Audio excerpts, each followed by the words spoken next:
Hello, ഇന്ന് നല്ലൊരു അടിപൊളി സ്നാക്ക് റെസിപ്പിയാണ്. ഇൻഗ്രീഡിയൻസ് എല്ലാം നോർമൽ ഷവർമൻ്റെ തന്നെയാണ്. ബണ്ണിന് വേണ്ടിയിട്ട് അരക്കപ്പ് ചെറിയ ചൂടുള്ള വെള്ളം, അതിലേക്ക് 1 ടീസ്പൂൺ ഈസ്റ്റ്, 3/4 ടീസ്പൂൺ പഞ്ചസാര, 1/2 ടീസ്പൂൺ ഉപ്പ്, കുറച്ച് ഓയിലും ചേർത്തിട്ട് ഒന്ന് മിക്സ് ആക്കാം. ഇനി 3 ടീസ്പൂൺ പാൽപ്പൊടി, ഇത് നിർബന്ധമൊന്നുമില്ല, വേണം കിട്ടാൽ മതിയേ. അതിലേക്ക് 1.5 കപ്പ് മൈദപ്പൊടിയും കൂടി ചേർത്തിട്ട് നല്ല സോഫ്റ്റ് ഡോ ആക്കി എടുക്കാം.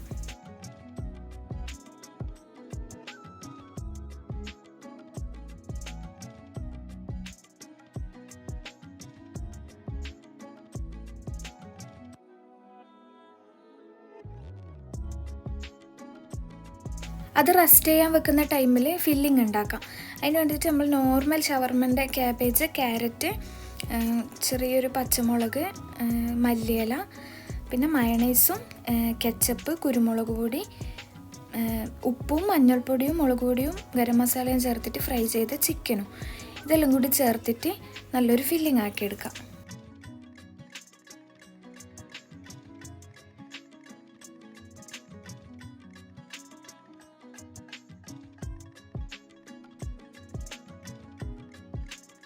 ഇനി ഇങ്ങനത്തെ തന്നെ ഫില്ലിങ് വേണമെന്നില്ല, നമ്മളെ ഇഷ്ടത്തിന്. നമ്മളിപ്പോൾ ഈ ഇറച്ചിപ്പത്തിലിനെല്ലാം ആക്കുന്ന ഫില്ലിംഗ് ഇല്ല, അത് വേണമെങ്കിൽ ആക്കാം. ഫില്ലിങ് നമ്മളെ ഇഷ്ടത്തിന് മാറ്റേ.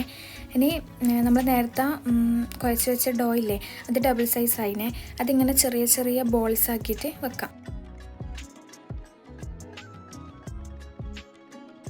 ഇനി ഇതിങ്ങനെ പരത്തിയെടുത്തിട്ട് ഭയങ്കര നൈസാക്കണ്ടേ, അപ്പോൾ നമ്മൾ പൊരിച്ച് കഴിയുമ്പോൾ ഹാർഡായിപ്പോവും. കുറച്ച് തിക്നെസ്സിൽ പരത്തിയിട്ട് ഈ ഫില്ലിങ് വെച്ചിട്ട് നേരെ മടക്കി കൊടുത്തിട്ട് വേണമെങ്കിൽ ഒന്ന് ഫോർക്ക് വെച്ചിട്ട് അല്ലെങ്കിൽ ഇങ്ങനെ പിസ്സ കട്ടർ അങ്ങനെ വെച്ചിട്ട് ഒന്ന് ഷേപ്പ് ചെയ്ത് കൊടുക്കുക, അതൊന്ന് ഒട്ടിപ്പിടിക്കാൻ വേണ്ടിയിട്ട്. ഇനി ഇത് ഫ്രൈ ചെയ്തെടുക്കേ. അപ്പോൾ നമ്മൾ ഓയിൽ ഭയങ്കര ചൂടിൽ വെക്കരുത്, ഒരു മീഡിയം ഫ്ലെയിമിലെല്ലാം വെച്ചിട്ട് അങ്ങനെ ഇടണം. ഭയങ്കര ചൂടാകുമ്പില്ലേ, ഇടുമ്പോൾ തന്നെ എപ്പോഴും കരിഞ്ഞു പോകും.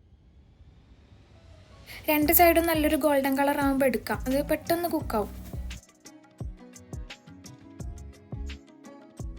നല്ല അടിപൊളി ടേസ്റ്റാണേ. ഇതിപ്പം നമ്മൾ ഇൻഗ്രീഡിയൻസ് എല്ലാം സെയിം ഷവർമൻ്റെ ആണെങ്കിലും പ്രിപ്പറേഷൻ മെത്തേഡ് മാറ്റല്ല, അപ്പോൾ അതിൻ്റെതായ വ്യത്യാസമുണ്ട്. ഷവർമനെക്കാട്ടിലെല്ലാം ടേസ്റ്റ് ഉണ്ട്. അപ്പോൾ എന്തായാലും ഒന്ന് ഉണ്ടാക്കി നോക്കാം. ഒന്ന് അഭിപ്രായങ്ങളെല്ലാം കമൻ്റായിട്ട് പറയണേ. അപ്പോൾ ഓക്കെ, ബൈ.